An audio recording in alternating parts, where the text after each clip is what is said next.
सभी को नमस्कार। आपका हमारे YouTube चैनल साइंस इवेंट्स में आप सभी का स्वागत है। आज हम पढ़ेंगे रासायनिक अभिक्रियाओं के प्रकार। हमने इससे पिछले वाले वीडियो के अंदर पढ़ा था कि जो कंकाली समीकरण होते हैं उनको कैसे संतुलित किया जाए। आज हम पढ़ेंगे रासायनिक अभिक्रियाओं के प्रकार। तो इसके अंदर इस वीडियो में हम पढ़ेंगे आज 3 रासायनिक अभिक्रियाओं के बारे में। एक यानी संयोजन अभिक्रिया, दूसरी वियोजन अभिक्रिया और तीसरी विस्थापन अभिक्रिया के बारे में। तो आइए अब शुरुआत करते हैं।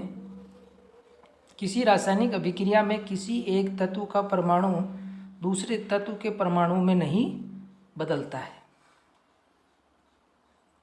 परमाणुओं के आपसी आबंध के टूटने और जुड़ने से नए पदार्थ का निर्माण होता है। कहने का मतलब है कि कोई भी अगर रासायनिक अभिक्रिया है तो उस अभिक्रिया में जो भी यौगिक भाग ले रहे हैं उनके बंध टूटते हैं और नए बंध बनते हैं। कोई भी नया तत्व नहीं बनता है, कोई भी नया एलिमेंट या एटम उसके अंदर यूज नहीं होता है। अभिकारक में जो तत्व के अंदर जो परमाणु है या यौगिक के जो परमाणु है उनके बंध टूटते हैं और उनसे ही नए उत्पाद का निर्माण होता है। जैसे एक उदाहरण लेते हैं, NaOH सोडियम हाइड्रोक्साइड, ये क्षार है, और हाइड्रोक्लोरिक अम्ल HCl ये अम्ल है। इनके बीच में जब अभिक्रिया होती है तो NaCl बनता है। देखो ये यहाँ से OH और यहाँ से H, इनके बीच में जो बंध था सोडियम के और इसके हाइड्रोक्साइड के बीच में वो टूटा है और क्या बना है NaCl और H2O जल बना है। तो इनके बंध टूटते हैं, बंध टूटने के बाद नए बंध बनते हैं। तो यही इसमें कह रहे हैं कि किसी रासायनिक अभिक्रिया में किसी एक तत्व का परमाणु, जैसे ये तत्व है सोडियम है, ये तत्व है ऑक्सीजन, ये तत्व हाइड्रोजन, ये तत्व हाइड्रोजन और ये तत्व क्लोरीन। तो एक तत्व का परमाणु दूसरे तत्व के परमाणु में नहीं बदलता है। एक तत्व का जो परमाणु है वो किसी दूसरे तत्व में नहीं बदलता है। जैसे Cl है तो Cl यहाँ पर ऐसे नहीं कि नहीं लोहे के अंदर बदल गया, तो दूसरे तत्व के परमाणु में नहीं बदलता है और परमाणुओं के आपसी आबंध के टूटने और जुड़ने से नए पदार्थों का निर्माण हुआ है। यहाँ पर जो बंध टूटे हैं उनसे नया पदार्थ बना है, नमक और जल। अब हमारी जो पहली अभिक्रिया आती है वो है यानी संयोजन अभिक्रिया। जैसे कि नाम से ही लग रहा है कि इनके अंदर क्या होगा कि यानी संयोजन होगा। ऐसी अभिक्रिया जिसमें 2 या 2 से अधिक अभिकारक मिलकर के एकल उत्पाद का निर्माण कर रहे हैं। यानी कि 2 अभिकारकों का क्या हो रहा है, इसमें इनके अंदर इस अभिक्रिया में संयोजन हो रहा है। तो ऐसी अभिक्रिया जिसमें 2 या 2 से अधिक अभिकारक, या तो 2 होंगे या 2 से ज़्यादा अभिकारक मिलकर के एकल उत्पाद का निर्माण करते हैं, उसको संयोजन अभिक्रिया कहलाती है। उत्पाद एकल बनेगा और अभिकारक 2 या 2 से ज़्यादा होंगे। जैसे इसका उदाहरण CaO यानी कैल्शियम ऑक्साइड, इसको कहते हैं बिना बुझा हुआ चूना। बिना बुझा हुआ चूना जब इसको यानी बुझाने के लिए इसके अंदर पानी डालते हैं तो बन जाता है कैल्शियम हाइड्रोक्साइड, जिसको कहते हैं बुझा हुआ चूना प्लस ऊष्मा। तो जब अपन जैसे बाजार से जो लेके आते हैं चूना वगैरह या यानी खड़िया, जब उसको यानी कि उसके अंदर पानी में डालते हैं तो उनमें से एक प्रकार की ऊष्मा निकलती है और पानी वो गर्म हो जाता है। तो ये एक प्रकार की ऊष्माक्षेपी अभिक्रिया का उदाहरण भी है। आप ऐसे उदाहरण याद करें जो आपको 2 जगह काम आ जाए। जैसे अगर ये आप याद करते हो ये उदाहरण रासायनिक अभिक्रिया का, तो ये उदाहरण आपको इसके अंदर भी काम आ जाएगा, किसमें, संयोजन अभिक्रिया में भी और ऊष्माक्षेपी अभिक्रिया में भी काम आ जाएगा। अब यानी ऊष्माक्षेपी अभिक्रिया किसे कहते हैं, ऐसी अभिक्रिया जिसमें उत्पाद के साथ साथ ऊष्मा का उत्सर्जन हो। तो ये उत्पाद के साथ साथ ऊष्मा का उत्सर्जन भी हो रहा है, तो ऐसी अभिक्रिया को ऊष्माक्षेपीय अभिक्रिया कहते हैं। तो ये उदाहरण दो जगह अपने काम आ सकता है, एक तो यानी संयोजन अभिक्रिया में और एक ऊष्माक्षेपी अभिक्रिया में। ये सूत्र अमूमन परीक्षा में पूछे जाते हैं। इसमें बहुत यानी कन्फ्यूज़न होता है कि बिना बुझा हुआ चूने का सूत्र क्या है और बुझे हुए चूने का सूत्र क्या है। तो इसको एक याद करने का एक इसमें ये ट्रिक है कि जैसे बिना बुझा हुआ चूना है, इसका मतलब उसमें पानी मिला हुआ नहीं है, तो ये सिर्फ कैल्शियम ऑक्साइड है। और जब इसमें पानी मिलाएंगे तो H हाइड्रोजन की उपस्थिति हो जाएगी यहाँ। तो CaOH का ट्वाइस अगर आए तो उसको बुझा हुआ चूना कहते हैं। देखो इसमें फ़र्क कितना है, सिर्फ इसके अंदर एक तो परमाणु किसके ज़्यादा है, ऑक्सीजन का, और दो परमाणु हाइड्रोजन के ज़्यादा है। इसका मतलब क्या हो गया, एक परमाणु ऑक्सीजन का और दो परमाणु हाइड्रोजन। इसका मतलब जल ही तो ऐड हो रहा है, H2O। तो ये है बिना बुझा हुआ चूना और ये बुझा हुआ चूना। एक तो ये हो गया इसका उदाहरण। दूसरा है कोयले का दहन। जब कोयला को अपन उसका दहन करते हैं, ये कार्बन और ये इसकी भौतिक अवस्था लिख रही कि सॉलिड ठोस प्लस ऑक्सीजन की उपस्थिति में जब अपन कोयले को जलाते हैं तो क्या बनती है, गैस बनती है कार्बन डाइऑक्साइड। सबसे सिंपल सीधा एग्जाम्पल इस अभिक्रिया का ये है। कौन सी अभिक्रिया का, संयोजन अभिक्रिया का। आपको छोटे उदाहरण याद करने हैं। नंबर आपको उदाहरण लिखने के मिलेंगे, चाहे छोटा लिखो चाहे बड़ा लिखो। तो छोटे उदाहरण याद करो जो आपसे याद हो जाते हैं। बड़े अगर याद हो रहे तो बहुत अच्छी बात है, एक्स्ट्रा नॉलेज बढ़ेगा आपका। लेकिन परीक्षा के दृष्टिकोण से अगर आपको बड़े याद नहीं हो रहे तो छोटे ऐसे, जैसे C+O2 CO2, ये कोयले के दहन का जो रासायनिक अभिक्रिया का जो समीकरण है, ये भी यानी संयोजन अभिक्रिया का उदाहरण है। तीसरा एग्जाम्पल है इसमें जल का निर्माण, H2+O2। जल किससे बनता है, पानी, हाइड्रोजन गैस से और ऑक्सीजन गैस से। Hydrogen H2+O2। तो देखो हाइड्रोजन का यहाँ पर इसके अंदर यानी डबल अनुपात है H2+O2, तो क्या बन गया 2H2O। तो इस प्रकार से आपको समीकरण जो हैं ऐसे याद करने हैं कि आपको परीक्षा में इजीली याद आ जाए और आप वहाँ उनको लिख सको। तो ये इस यानी संयोजन अभिक्रिया के जो तीन उदाहरण दिए गए हैं, एक तो ये बिना बुझे हुए चूने का, एक कोयले के दहन का और एक जल के निर्माण का। अब जब ये जो बिना बुझा हुआ चूना है, इसमें जब यानी पानी मिला दिया गया तो ये बन गया बुझा हुआ चूना। इसी बुझे हुए चूने को अपन अपने दीवारों के ऊपर यानी सफ़ेदी करने में काम में लेते हैं। ये देखो यहाँ लिख रखा है, दीवारों पर सफ़ेदी करने के बाद चमक आने का क्या कारण है। ये कैल्शियम हाइड्रोक्साइड, ठीक है, यानी बुझा हुआ चूना। इस बुझे हुए चूने को जब अपन पोतते हैं दीवारों के ऊपर तो कुछ घंटों के बाद, एक दिन बाद या 5-6 घंटे के बाद हमारी दीवारें यानी चमकने लग जाती। तो वो चमकती क्यों है, यानी किस पदार्थ के निर्माण होने के कारण वो दीवारें चमकती है। तो देखो ये हमने पोत दिया, वायुमंडल के अंदर जो कार्बन डाइऑक्साइड गैस है इसके साथ में इसकी अभिक्रिया होती है और किसका निर्माण होता है, कैल्शियम कार्बोनेट का।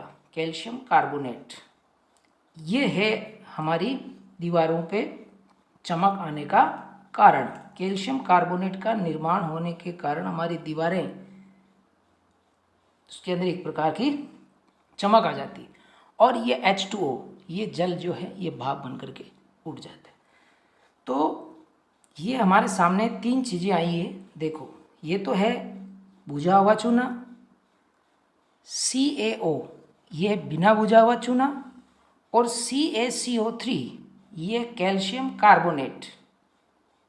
ये अगर आपको कहे CaCO3 ये किसका सूत्र है, तो ये है चूना पत्थर का सूत्र। चूना पत्थर ये सूत्र हो गया चूना पत्थर का, या कैल्शियम कार्बोनेट। एक इसमें रोचक बात ये है कि जो यानी संगमरमर होते हैं, वाइट जो यानी संगमरमर है, उसका सूत्र भी यही है, कैल्शियम कार्बोनेट। अगर आप आ जाए परीक्षा में कि यानी संगमरमर का रासायनिक सूत्र क्या है, तो कैल्शियम कार्बोनेट लिखना है आपको।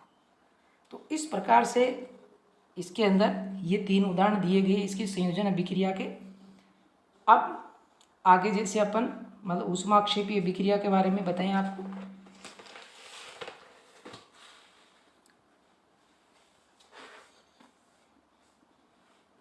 ये जैसे मतलब ऊष्माक्षेपी रासायनिक अभिक्रिया, मैंने पहले भी इसका जिक्र किया। ऐसी रासायनिक अभिक्रिया जिसमें उत्पाद के निर्माण के साथ साथ ऊष्मा भी उत्पन्न होती है, ऊष्माक्षेपी रासायनिक अभिक्रिया कहलाती है या कहते हैं। ये वापस वही उदाहरण दिया गया, ये है बिना बुझा हुआ चूना। जब इसको बुझाने के लिए इसमें पानी डालते हैं या पानी में ये डालते हैं तो कैल्शियम हाइड्रोक्साइड बनता है, बुझा हुआ चूना प्लस ऊष्मा का उत्सर्जन होता है। ठीक है, इसी प्रकार से एक और उदाहरण इसका, प्राकृतिक गैस का दहन। देखो यहाँ पर ये मैंने ये बीकर बना करके इसमें कैल्शियम ऑक्साइड यहाँ पर डाला है, बिना बुझा हुआ चूना, और फिर ये जो बर्तन है, बीकर है, इसको अपन बाहर से इसको छुएंगे, इसको टच करेंगे तो ये हमारे को गर्म महसूस होगा, क्योंकि यहाँ पर ऊष्मा का उत्सर्जन हुआ है, इसीलिए तो इसका नाम है ऊष्माक्षेपी रासायनिक अभिक्रिया। इसका दूसरा उदाहरण है यानी ऊष्माक्षेपी रासायनिक अभिक्रिया का प्राकृतिक गैस का दहन। जो प्राकृतिक गैस होती है CNG, कंप्रेस्ड नेचुरल गैस, उसका एक घटक है मेथेन। उसके अंदर मेन जो घटक होता है वो होती है मेथेन गैस। उसका जब दहन होता है, CNG का दहन होने के लिए क्या जरूरत होगी, आवश्यकता ऑक्सीजन की। तो CH4 ये मेथेन का रासायनिक सूत्र है, प्लस ऑक्सीजन के साथ इसका दहन हो रहा है तो क्या बन रही है, carbon dioxide plus H2O plus ऊर्जा। तो ये भी एक प्रकार का ऊष्माक्षेपी रासायनिक अभिक्रिया का उदाहरण है। उसके बाद श्वसन भी एक ऊष्माक्षेपी अभिक्रिया है। जो अपन श्वास लेते हैं, जो हमारे शरीर के अंदर जो श्वसन की जो अभिक्रिया हो रही है, वो भी एक प्रकार की ऊष्माक्षेपी अभिक्रिया होती है। हमारी जब सांसें उनको अपन जैसे महसूस करते हैं तो वो हमारे को गर्म गर्म सी महसूस होती है। इसका मतलब हमारी कोशिकाओं में जो श्वसन की अभिक्रिया हो रही है उसमें भी एक प्रकार की ऊष्मा ऊर्जा का उत्सर्जन हो रहा है। अब यहाँ पर ये जो श्वसन भी एक ऊष्माक्षेपी अभिक्रिया है। इसका क्या मतलब है, सिर्फ यानी श्वसन का मतलब ये नहीं है कि अपन श्वास ले रहे हैं, श्वास ली, फेफड़ों में गई ऑक्सीजन और CO2 वापस बाहर आ गई, ये इसका मतलब नहीं है। ये श्वसन एक बहुत लंबी अभिक्रिया है। जैसे अपन भोजन करते हैं और भोजन का पाचन होने के बाद किसका निर्माण होता है, ग्लूकोज का। ये सूत्र किसका है, ये ग्लूकोज का है, C6H12O6, ये सूत्र यानी ग्लूकोज का है। और जब ये ग्लूकोज पाचन होने के बाद में ये छोटी आंत्र के द्वारा यानी रसांकुर से हमारी जाती है ब्लड के अंदर, और ब्लड से प्रत्येक यानी कोशिका तक जब ये ग्लूकोज जाता है, कोशिका के अंदर माइटोकॉन्ड्रिया में जब इसका ऑक्सीकरण होता है, O2 अपन जो श्वास ले रहे हैं जिसमें ऑक्सीजन जो जा रही है वो हमारे ब्लड के थ्रू वो कोशिकाओं में जाती है, और कोशिकाओं में माइटोकॉन्ड्रिया में जाती है। उसी ब्लड में क्या है, ग्लूकोज है, और उसी ब्लड में ऑक्सीजन है। ये दोनों माइटोकॉन्ड्रिया में जाती है और वहाँ भोजन का ऑक्सीकरण होता है। तो ऑक्सीकरण होने से क्या बनेगी, CO2 कार्बन डाइऑक्साइड गैस बनेगी, और जल बनेगा और ऊर्जा। तो ये ऊर्जा हमारी बॉडी में काम आ जाती है शरीर में, और जल भी हमारे शरीर में काम आता है, और CO2 को अपन वापस बाहर निकालते हैं। तो श्वास ले रहे हैं और वापस CO2 बाहर निकाल रहे हैं, ये सिर्फ इतनी ही प्रक्रिया नहीं है, ये हमारे माइटोकॉन्ड्रिया में जा करके ये ऑक्सीजन ये यानी ग्लूकोज के साथ में अभिक्रिया करके ATP के रूप में ऊर्जा रिलीज करती है। ATP एडिनोसिन ट्राइफॉस्फेट के रूप में ऊर्जा का निर्माण होता है जो हमारी बॉडी में काम आता है। इसके अलावा तीसरा जो उदाहरण है, साग सब्जियों पेड़ पौधों की पत्तियां विघटित होकर भी कंपोस्ट खाद बनती है। खाद जो बनती है, खाद आपने देखा होगा, खाद अंदर से बड़ा गर्म होता है क्योंकि एक प्रकार की ऊष्माक्षेपी अभिक्रिया होती है। तो साग सब्जी फलों के छिलके वगैरह पेड़ पौधों की पत्तियां, इनको जब अपन गड्ढे में डाल देते हैं और जब भी यानी इनका निर्माण हो जाता है खाद का। जब ये पेड़ पौधों की पत्तियाँ और जब ये सड़ जाते हैं तो एक प्रकार की कंपोस्ट खाद का निर्माण होता है। ये कंपोस्ट खाद का बनना भी एक प्रकार की ऊष्माक्षेपी अभिक्रिया होती है। तो इस प्रकार से ये इसके उदाहरण हैं 3, इसके अंदर ऊष्माक्षेपी रासायनिक अभिक्रिया के। इससे पहले पढ़ी थी हमने यानी संयोजन अभिक्रिया। तो इनके उदाहरण आपको याद रखने हैं।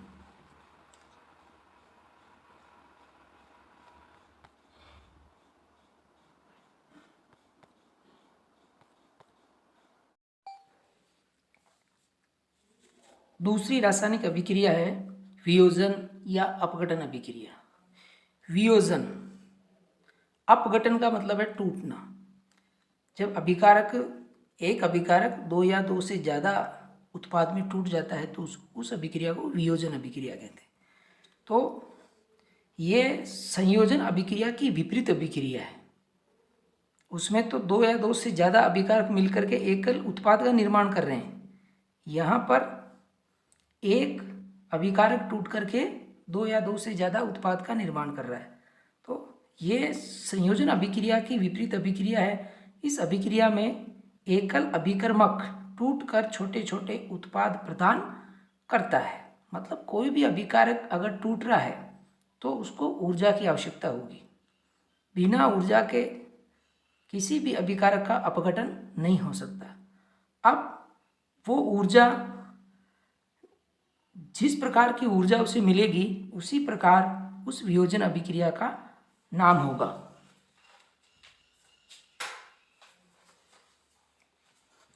जैसे ऊष्मीय वियोजन, यानी इसमें ऊष्मा के द्वारा वियोजन हो रहा है। किसी भी अभिकारक को ऊष्मा ऊर्जा मिल रही है तो वो अभिकारक 2 या 2 से ज़्यादा उत्पाद में टूट जाता है तो उसको ऊष्मीय वियोजन। दूसरी है प्रकाशीय वियोजन और तीसरी विद्युतीय वियोजन। ये 3 प्रकार के वियोजन अपने इसमें पाठ्यक्रम में है। अब हम इनका एक एक बारी बारी से वर्णन देखेंगे।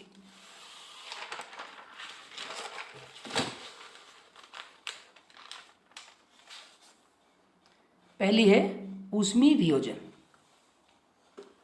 देखिए ऊष्मीय वियोजन में क्या हो रहा है, ऐसी वियोजन अभिक्रिया जिसमें एकल अभिकर्मक ऊष्मा द्वारा टूटकर छोटे छोटे उत्पाद प्रदान करता है ऊष्मीय वियोजन कहलाता है।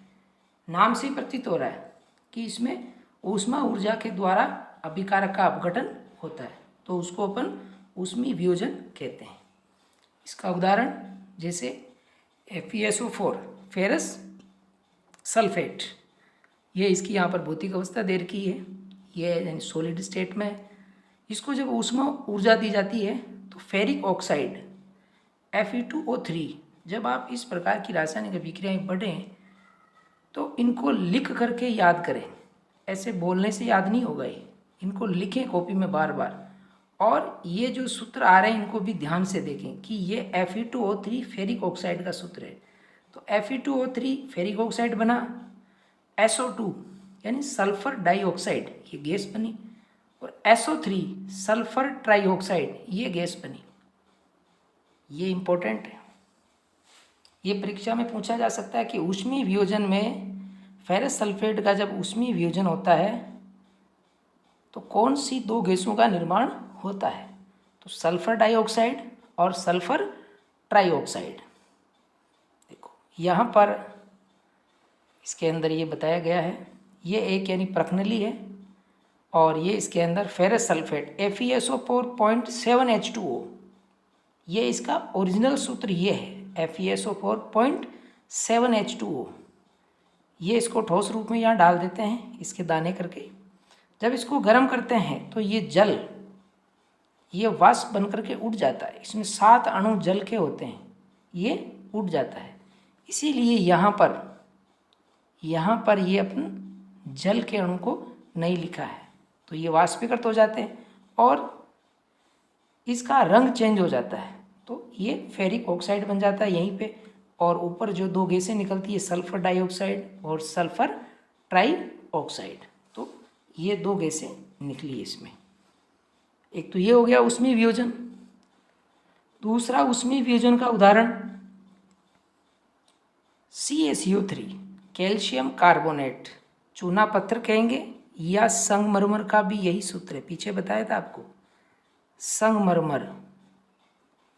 तो कैल्शियम कार्बोनेट जब खानों से जब निकलता है तो उसको कहते हैं चूना पत्थर, और ये उसका सूत्र है कैल्शियम कार्बोनेट। जब इसको बड़ी बड़ी भट्टियों में जब इसको इनके गर्म किया जाता है, इसको ऊष्मा दी जाती है, तो CaO बन जाता है। इसमें से कार्बन डाइऑक्साइड बाहर निकल जाती है, ये CO2 गैस बाहर निकल जाती है, और CaO बिना बुझा चूना, या तो बोलते हैं बिना बुझा चूना या सिर्फ बोलते हैं चूना। सिर्फ चूना अगर आपको पूछा जाता है कि चूने का रासायनिक सूत्र लिखो तो CaO लिखना है, और अगर पूछ ले चूना पत्थर का तो CaCO3 कैल्शियम कार्बोनेट। जो ये खानों से ये निकलता है, खानों से जो निकल रहा है ये, इसको फिर गर्म किया जाता है तो इसमें से कार्बन डाइऑक्साइड बाहर निकल जाती है, और ये बिना बुझा हुआ चूना हमारे को मिल जाता है, जिसको कहते हैं कैल्शियम ऑक्साइड। तो ये भी एक प्रकार का ऊष्मीय वियोजन है। ये देखो, ये कैल्शियम कार्बोनेट को ऊष्मा दी और दो उत्पाद में इसका अपघटन हो गया, इसका वियोजन हो गया। ऐसे ही इसमें 3 उत्पाद बने हैं, इसमें फेरिक ऑक्साइड में।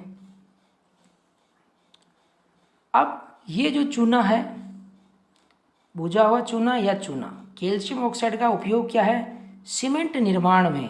सीमेंट की जो फैक्ट्रियां हैं जहाँ सीमेंट बनता है उसमें इसको मिलाया जाता है चूने को। तो ये चूना कौन सा मिलाया जाता है? CaO, बिना बुझा हुआ चूना। ये सीमेंट उद्योग में इसका निर्माण होता है। एक और उदाहरण अपन लेते हैं, लेड नाइट्रेट, PbNO3 का ट्वाइस। ये सूत्र आप अच्छी तरीके से इनको याद भी कर लें। ओनली सिर्फ सूत्र भी पूछा जा सकता है, फॉर्मूला, कि लेड नाइट्रेट का रासायनिक सूत्र है PbNO3 का ट्वाइस। तो इनको लिख करके आप याद करें, ये समीकरण बोलने से याद नहीं होगा, इनको कॉपी में लिखें आप। PbNO3 ये किस रूप में है? सॉलिड रूप में। इसको तापन या इसका तापीय वियोजन या इसको ऊष्मा दी जाती है। तापीय वियोजन को चाहे ऊष्मीय वियोजन को, एक ही बात। तो लेड ऑक्साइड बनता PbO, लेड ऑक्साइड, और नाइट्रोजन डाइऑक्साइड NO2 और प्लस ऑक्सीजन। ये क्वेश्चन इस साल के बोर्ड पेपर में आया हुआ है रिक्त स्थान में, कि जब लेड नाइट्रेट का तापीय वियोजन किया जाता है तो निकलने वाली नाइट्रोजन युक्त गैस कौन सी है? गैस तो ये भी बन रही है ऑक्सीजन, लेकिन उसने पूछा है नाइट्रोजन युक्त गैस कौन सी है, तो ये पूछा गया नाइट्रोजन डाइऑक्साइड या NO2 लिखना था। ये इस साल के 2024 के बोर्ड पेपर 10th में आया हुआ क्वेश्चन है रिक्त स्थान में, इसलिए यहाँ लिखा गया वेरी इंपॉर्टेंट बोर्ड 2024। भूरे रंग का धुआं, ये देखो, ये जब यानी प्रखनली में इसको लेड नाइट्रेट को अपन जब यहाँ से इसको गर्म करते हैं, इसका ऊष्मीय वियोजन करते हैं, तो यहीं पर ही PbO बन जाता है, ऑक्सीजन भी निकलती है, और भूरे रंग का जो धुआं निकलता है, भूरे रंग की जो गैस निकलती है वो है नाइट्रोजन डाइऑक्साइड। ये पूछा गया है। तो ये एक प्रकार के ऊष्मीय वियोजन के 3 उदाहरण दिए गए हैं आपके सामने। एक है जैसे ये COCO3, एक ये FeSO4, और एक CaCO3 चूना पत्थर वाला, और एक लेड नाइट्रेट वाला। ये 3 उदाहरण दिए गए। अब दूसरा वियोजन जो है वो है यानी प्रकाशीय वियोजन, कि जैसे नाम से ही लग रहा है कि किसी भी अभिकारक का अपघटन यानी प्रकाशीय ऊर्जा के द्वारा होगा, तो उसको प्रकाशीय वियोजन कहते हैं। ऐसी वियोजन अभिक्रिया जिसमें एकल अभिकर्मक प्रकाश द्वारा टूटकर छोटे छोटे उत्पाद प्रदान करता प्रकाशीय वियोजन कहलाता है। या ऐसी वियोजन अभिक्रिया जिसमें एकल अभिकर्मक प्रकाशीय ऊर्जा द्वारा अपघटित हो जाता है, ऐसा भी अपन लिख सकते हैं, तो उसको प्रकाशीय वियोजन कहते हैं। देखो, प्रकाशीय वियोजन का उदाहरण AgCl, सिल्वर क्लोराइड। ये सिल्वर क्लोराइड को जब अपन किसी भी यानी चीनी मिट्टी की प्याली में लेकर के इसको जब धूप में रख देंगे, सूर्य का प्रकाश, वहाँ से प्रकाशीय वियोजन होगा, सूर्य का प्रकाश मिलेगा तो 2Ag + Cl2, इसका रंग हो जाएगा धूसर रंग। ये जो AgCl जिसका रंग श्वेत रंग का है उसका रंग कैसा हो जाएगा, धूसर रंग का हो जाएगा। इस यानी धूसर रंग का होने का कारण क्या है, क्योंकि इसमें सिल्वर और यानी क्लोराइड अलग अलग हो गए, इनका वियोजन हो गया, इनका अपघटन हो गया, इसीलिए इस AgCl सिल्वर क्लोराइड का कलर हो जाएगा धूसर रंग। और इस धूसर रंग का कारण क्या है, सिल्वर। ये हो गया हमारा प्रकाशीय वियोजन। अब दूसरा यानी प्रकाशीय वियोजन जो है वो है AgBr सिल्वर ब्रोमाइड।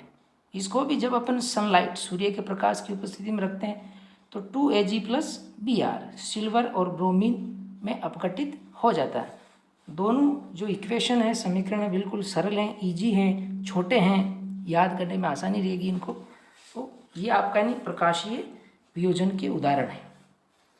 अब यहाँ पर ये जो सिल्वर ब्रोमाइड है इसका उपयोग अधिकतर पूछा जाता है कि सिल्वर ब्रोमाइड का उपयोग ब्लैक एंड वाइट फोटोग्राफी में, ब्लैक एंड वाइट जो फोटोग्राफी करते हैं, ब्लैक एंड वाइट फोटो यानी रंगीन नहीं, जो ब्लैक एंड वाइट फोटो होती है उसको बनाने में सिल्वर ब्रोमाइड AgBr का उपयोग किया जाता है। तो ये आपकी दूसरी वियोजन अभिक्रिया कंप्लीट हुई। पहली बढ़ी थी अपने ऊष्मीय वियोजन, दूसरी तापीय, दूसरी यानी प्रकाशीय वियोजन, और तीसरी अब अपन पढ़ रहे हैं विद्युतीय वियोजन। अब देखें इसमें यानी विद्युतीय वियोजन में क्या होगा। विद्युतीय वियोजन अभिक्रिया में ऐसी वियोजन अभिक्रिया जिसमें एकल अभिकर्मक के विलयन में विद्युत धारा प्रवाहित करने पर अभिकर्मक अपने घटकों में विभाजित हो जाता है और इलेक्ट्रोड पर जमा हो जाता है। ये कोई भी अभिकर्मक है उसका अपघटन किसके द्वारा हो रहा है, विद्युत धारा के द्वारा। विद्युत धारा के द्वारा उस अभिकर्मक, वो अभिकर्मक अपने घटकों में विभक्त हो जाता है। इसको समझने के लिए अपन आपकी पाठ्य पुस्तक में दिए गए जो क्रियाकलाप है उसका सहारा लेते हैं। यह आपकी पाठ्य पुस्तक में दिया गया है, ये देख, ये यानी विद्युतीय वियोजन का उदाहरण है। ये इसमें एक इन प्लास्टिक का मग लिया गया है, इसमें पानी भरा गया है, इसमें 2 इलेक्ट्रोड लिए गए हैं। ये कार्बन की जो सेल होता है, खराब सेल, उसमें से जो कार्बन की जो छड़ें होती है उनको निकाली जाती है, जिनको कि यानी ग्रेफाइट रोड कहा गया, और नीचे 2 छेद करके इसमें इनको यहाँ पर लगा देते हैं। ये 2 इलेक्ट्रोड हैं और यहाँ से 6 वोल्टेज की बैटरी से इसको जोड़ दिया गया है। ये प्लस वाला सिरा और माइनस वाला सिरा। प्लस वाला सिरा इसको एनोड कहते हैं और माइनस वाला जो इसको कहते हैं कैथोड। ये यहाँ स्विच दे दिया गया है और इसके ऊपर 2 यानी प्रख्नलियाँ पानी से भर करके दोनों इलेक्ट्रोडों के ऊपर यानी लगा दी गई है। एक प्रख्नली ये और दूसरी प्रख्नली ही। जब यहाँ से ये स्विच को जब ऑन करते हैं और जब यानी विद्युत धारा प्रवाहित होती है तो क्या होता है, ये पानी जो है, ये पानी किससे बना है, एक तो हाइड्रोजन से और एक ऑक्सीजन से, 2 गैसों से मिलके बना है। तो दोनों जल का क्या हो जाएगा, यहाँ वियोजन हो जाएगा, H2 प्लस और O2 माइनस। अब ये हाइड्रोजन जो गैस है जिसके ऊपर पॉजिटिव चार्ज है, ये यानी कि किस इलेक्ट्रोड पर इकट्ठी होगी, ये माइनस वाले इलेक्ट्रोड पर इकट्ठी होगी, यानी कैथोड के ऊपर। यानी यहाँ पर हाइड्रोजन, ये जो प्रख्नली है इसके अंदर जैसे ही यहाँ से यानी विद्युत धारा प्रवाहित होगी बुलबुलों के रूप में, यहाँ बुलबुले बनने शुरू हो जाएंगे और बुलबुले यहाँ तेज गति से बनने शुरू हो जाएंगे। तो ये जो बुलबुलों के रूप में गैस बन रही है यहाँ पर, ये हाइड्रोजन होगी, क्योंकि हाइड्रोजन के ऊपर पॉजिटिव चार्ज है। तो पॉजिटिव चार्ज कहाँ जाएगा, नेगेटिव चार्ज के पास, तो यहाँ पर इकट्ठी होगी। मतलब ये कैथोड वाला जो यानी प्रख्नली है इसके ऊपर इकट्ठी होगी और ऑक्सीजन गैस कहाँ इकट्ठी होगी, ऑक्सीजन के ऊपर चार्ज माइनस है, तो ये यानी एनोड वाला जो इलेक्ट्रोड है इसके ऊपर इकट्ठी होगी यहाँ पर। अब इसके अंदर पूछा गया है कि क्या दोनों प्रकनलियों में एकत्रित गैस का आयतन समान है? नहीं है, समान नहीं है, क्योंकि जल में हाइड्रोजन का अनुपात ज़्यादा होता है, तो हाइड्रोजन गैस का आयतन ज़्यादा होगा, और ऑक्सीजन जो यहाँ बनेगी इस प्रकनली में इसका आयतन कम होगा, क्योंकि जल का जब अपन सूत्र देखते हैं तो उसमें आता है H2O, यानी 2:1 के रूप में है। तो हाइड्रोजन गैस बनेगी डबल यहाँ पे और ऑक्सीजन बनेगी इसकी आधी। तो ये कह रहा है कि क्या दोनों प्रकनलियों में एकत्रित गैस का आयतन समान है? नहीं है। और दोनों प्रकनलियों में कौन सी गैस उपस्थित है? तो एक जो प्रकनली में हाइड्रोजन गैस उपस्थित है और दूसरी प्रकनली में ऑक्सीजन गैस उपस्थित है। तो ये यहाँ पर इस प्रकार यानी पूछा जाता है। तो ये एक प्रकार का जल का विद्युत अपघटन, देखो यहाँ लिख रखा है जल का विद्युत अपघटन, तो इसको कहते हैं अपन विद्युतीय वियोजन।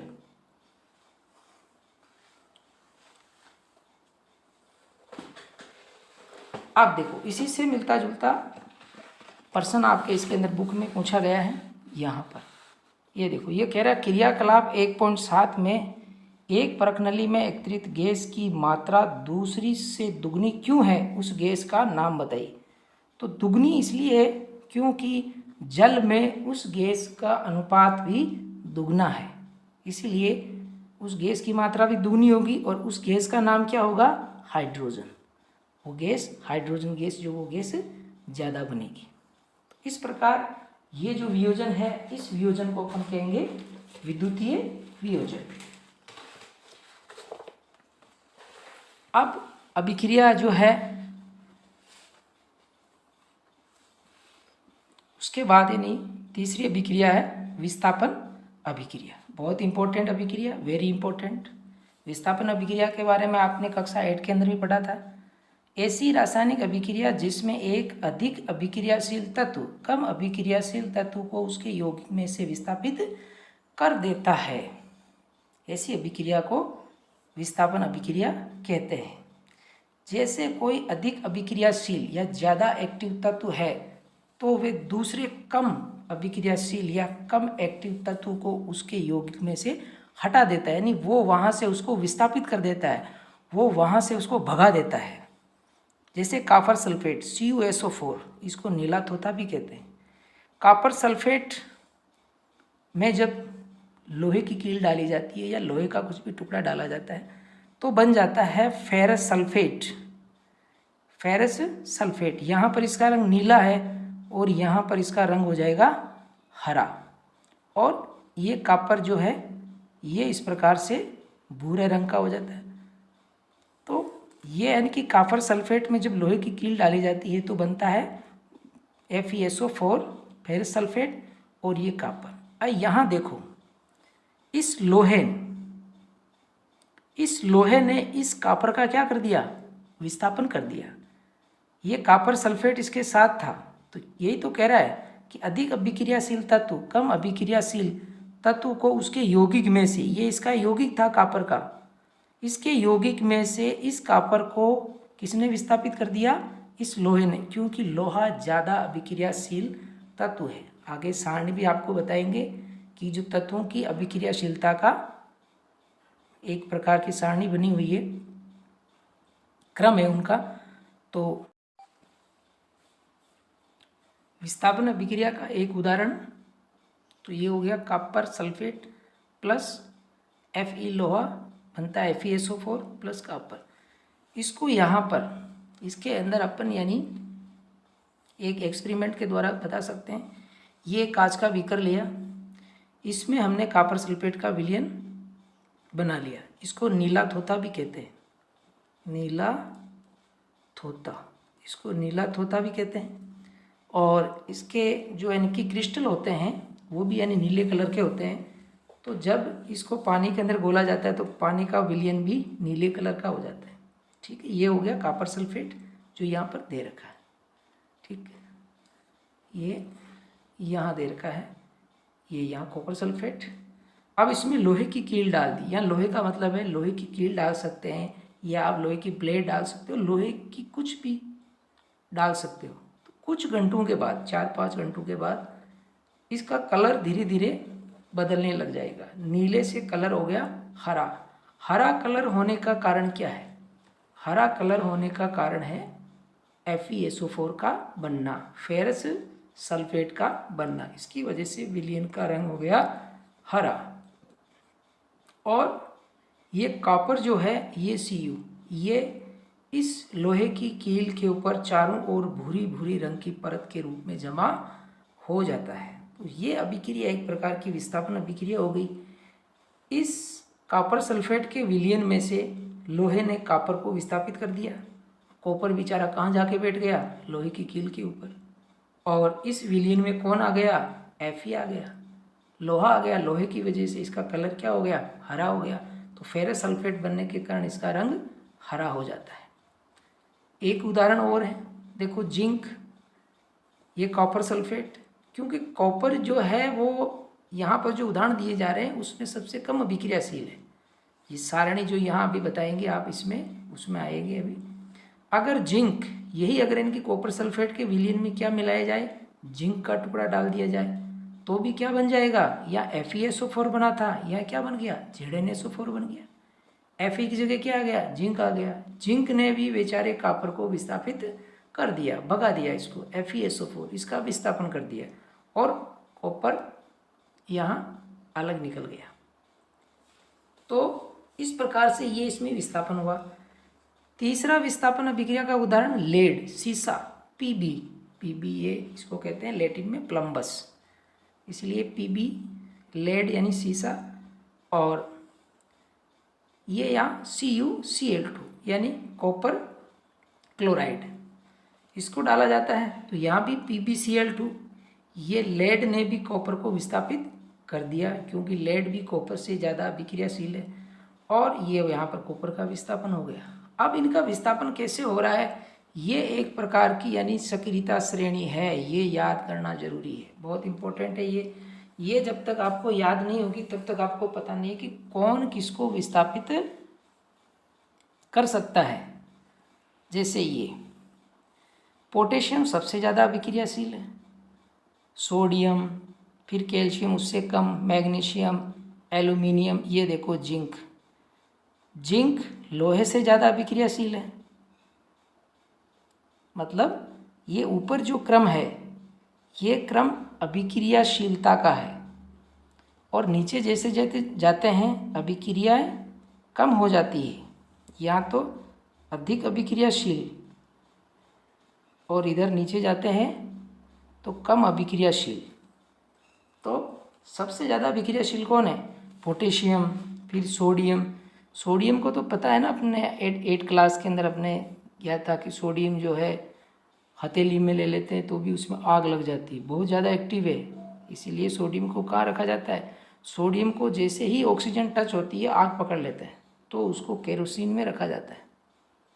तो इस हिसाब से ये इनकी अभिक्रियाशीलता का घटता क्रम है। देखो ये जिंक ज़्यादा अभिक्रियाशील है, उससे कम अभिक्रियाशील लोहा है, लोहे से कम क्या है? लेड है यानी सीसा, उससे कम हाइड्रोजन है। फिर देखो कॉपर सबसे नीचे था यहाँ कॉपर, इसीलिए कॉपर को लेड ने भी विस्थापित किया, शीशे ने भी, लोहे ने भी विस्थापित किया और जिंक ने भी विस्थापित किया।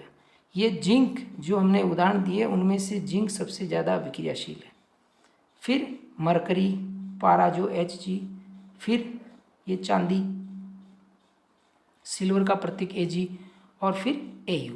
इसको याद करने का एक शॉर्ट ट्रिक भी है, जैसे केदारनाथ का माली आलू जरा फीके पकाता है, कौन होगा आगे आओ। ऐसे अपन याद कर सकते हैं, केदारनाथ का माली, AL से आलू, ZN से जरा, FB से फीके, PB से पकाता है, CU से कौन, HG से होगा, कौन होगा आगे, AG से आगे, AU से आओ। तो ये एक प्रकार का ट्रिक है, शॉर्ट ट्रिक्स, जिससे अपन इस सक्रियता श्रेणी को याद कर सकते हैं। तो इस वीडियो लेक्चर में हमने 3 रासायनिक अभिक्रियाओं के बारे में पढ़ा था। एक रासायनिक अभिक्रिया थी संयोजन अभिक्रिया, दूसरी वियोजन अभिक्रिया जो कि 3 प्रकार की थी। एक है प्रकाशीय वियोजन, एक ऊष्मीय वियोजन और एक यानी विद्युतीय वियोजन। और तीसरी अभिक्रिया पढ़ी थी हमने विस्थापन अभिक्रिया के बारे में। ये वीडियो लेक्चर आपको कैसा लगा? आपको अच्छा लगा तो आप हमारे YouTube चैनल को सब्सक्राइब करें, वीडियो को लाइक करें और अधिक से अधिक इसको अपने दोस्तों में शेयर करें। धन्यवाद।